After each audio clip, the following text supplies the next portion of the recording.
देखिए, हम पिछले कल भी इस बात को लेकर के बड़ा स्पष्ट कर चुके हैं कि 1.5 घंटे के अभिभाषण में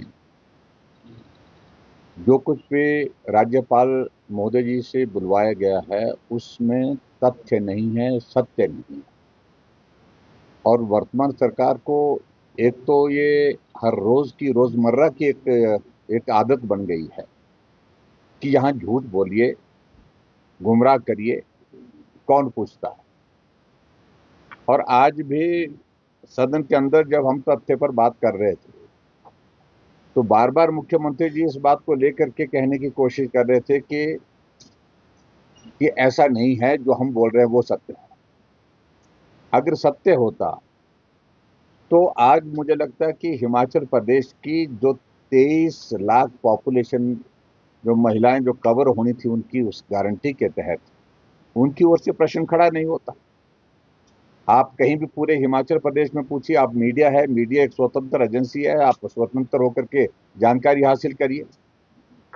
और उस गारंटी को वो पूरा कर लिया है ऐसा मान करके चल रहे हैं और ऐसा कह रहे हैं, और उसमें डॉक्यूमेंट में उसको प्रस्तुत कर रहे हैं, डॉक्यूमेंट में इस बात के लिए बोल रहे हैं कि हमने वो गारंटी पूरी कर दी। गोबर की गारंटी को लेकर के क्या ये सच्चाई है, क्या वो पूरी कर ली? दूध की गारंटी का जिक्र किया कि हमने पूरी कर ली, क्या पूरी कर ली? इसलिए मेरा कहने का मतलब यह है कि जो कुछ भी बोला है, कि खुलेआम जो है, सरेआम जिसको कह सकते हैं, झूठ बोल करके बार बार ये आदत बन गई वर्तमान सरकार की कि यहाँ कोई पूछता नहीं और यहाँ कोई सत्य बोलने की जरूरत नहीं है। तो ये मैं आप सबके माध्यम से इस बात को बड़ा स्पष्ट करना चाहूँ, जो भी बोला है वो उसमें तथ्य नहीं है, झूठ बोला गया है। आंकड़े जो प्रस्तुत किए गए हैं वो बिल्कुल तथ्य पर नहीं है, वो हकीकत नहीं है और झूठ बोला गया है। अपने अधिकारियों पर भी सवाल। लेकिन ऐसा ना कि अधिकारियों के बारे में तो मैं सिर्फ इतना ही कह रहा हूँ कि अब उनको संभल जाना चाहिए। अब उनके हाथ में रही नहीं है चीजें चीजें मतलब, यानी कि सरकार की जो वर्तमान स्थिति है उस स्थिति को ध्यान में रखते हुए उनको अब इस सरकार के कार्यकाल की चिंता नहीं करनी चाहिए। अगला अगर कैरियर उनका है, भविष्य है, तो उनको ठीक काम करना चाहिए, सही काम करना चाहिए। झूठे तथ्य पेश करने की कोई आवश्यकता नहीं है, तर्क देने की आवश्यकता नहीं है। और ये आंकड़े जिस प्रकार से झूठ बोल करके प्रस्तुत करने के लिए उनके लिए ही आफत बनेंगे आने वाले समय में, क्योंकि हमको भी मालूम है अच्छी तरह से कि सारे अधिकारी, सब अधिकारी जितने भी हैं, कौन कौन इस प्रकार से जो है झूठ बोल करके आंकड़े प्रस्तुत करने की कोशिश कर रहे हैं। स्पष्ट किया देखिए एक चीज को लेकर के कि इस बात को उनने एक पेज पर स्वीकार किया है कि केंद्र सरकार के सहयोग के बिना प्रदेश सरकार नहीं चल सकती है। और दूसरी तरफ केंद्र सरकार की सारी योजनाओं के माध्यम से जो विकास कार्य हुए हैं, जो भी काम हिमाचल प्रदेश में हुए, चाहे वो प्रधानमंत्री ग्राम सड़क योजना के हैं, चाहे वो सीआरएफ का पैसा आया, चाहे वो नाबार्ड का पैसा आया, चाहे वो एडीबी का पैसा आया, चाहे वो स्किल डेवलपमेंट का पैसा आया, चाहे वो सर्व शिक्षा अभियान का पैसा आया, चाहे वो किसी भी, चाहे वो हेल्थ सेक्टर में पैसा आया, जो भी पैसा आया केंद्र सरकार से, चाहे वो सेंट्रल स्पेशल असिस्टेंस, जो स्पेशल असिस्टेंस, सेंट्रल असिस्टेंस जो है उसके माध्यम से पैसा आया, उस सारी चीज को वो एक्नॉलेज नहीं करते कि केंद्र सरकार से ये पैसा आकर के हमने ये काम किया। उसका श्रेय खुद लेने की कोशिश कर रहे हैं। अगर पीएमजीएसवाई का पैसा आया तो स्वाभाविक रूप से ये केंद्र का पैसा है, केंद्र को श्रेय जाएगा। अगर रेलवे के लिए अगर पैसा आया है तो पैसा आप अगर अपने शेयर जमा करते हैं तब जाकर के श्रेय ले सकते हैं।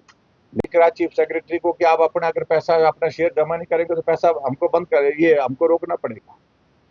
यहाँ पर शिमला में सिटी स्कैन लगती है, आईजीएमसी में वो स्टेट शेयर किया है, केंद्र का पैसा है, उसका भी श्रेय ले।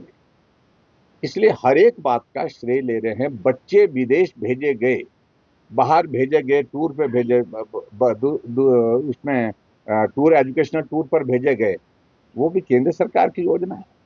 और यहाँ तक के जो मुख्यमंत्री की जो अपनी योजना है, क्या उसको योजना का नाम जो खास तौर सुखाश्रय, उस सुखाश्रय का 90% कॉम्पोनेंट जो है वो सेंट्रल गवर्नमेंट का है, मदर टेरेसा योजना के अंतर्गत उसका पैसा है, वो उसी के अंतर्गत वो सारी सुविधा दी गई है उन बच्चों को।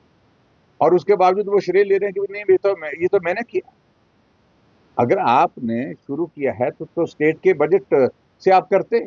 स्टेट की बजट की स्थिति तो आपकी ये है कि आपके पास बजट नहीं रह गया और आप मंदिर का पैसा लेकर के उस अपनी योजना को पूरा करना चाह रहे, तो स्टेट के शेयर है, जबकि मेजोरिटी पैसा मदर टेरेसा योजना के अंतर्गत केंद्र सरकार का आ रहा है और उसी योजना से वो सारा सारा चल रहा है, लेकिन यहाँ नाम उन्होंने अपना छाप दिया है और अपने नाम से उस योजना को चलाई जा रहे हैं। तो ये मैं समझता हूँ कि बहुत अलग तरह से एक अलग तरह की सोच है कि जिद करना, मैं ही जो कर रहा हूँ वही वही ठीक है और कुछ ठीक नहीं है, मैं जो बोल रहा हूँ वही सत्य है। तो मुझे इस सारी सोच से बाहर आना चाहिए। आखिरकार कांग्रेस पार्टी के विधायक भी सारी चीजों से अब दुखी हैं, कांग्रेस का नेतृत्व अभी दुखी है, आम जनता तो हिमाचल प्रदेश में दुखी है ही।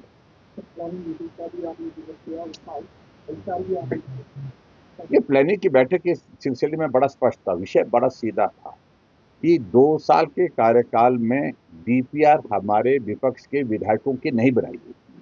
विरोध इस बात पर था और उन्होंने कागज पकड़ लिया कि इस मीटिंग का बहिष्कार किया, जबकि मैंने इतना पैसा इनको सैंक्शन किया। वो सारा का सारा पैसा सैंक्शन स्कीम हमारी टाइम हुई थी, नाबार्ड को चले गई थी, स्वीकृति आने के बाद उन पर काम चला है, उसका श्रेय कैसे ले सकते हैं?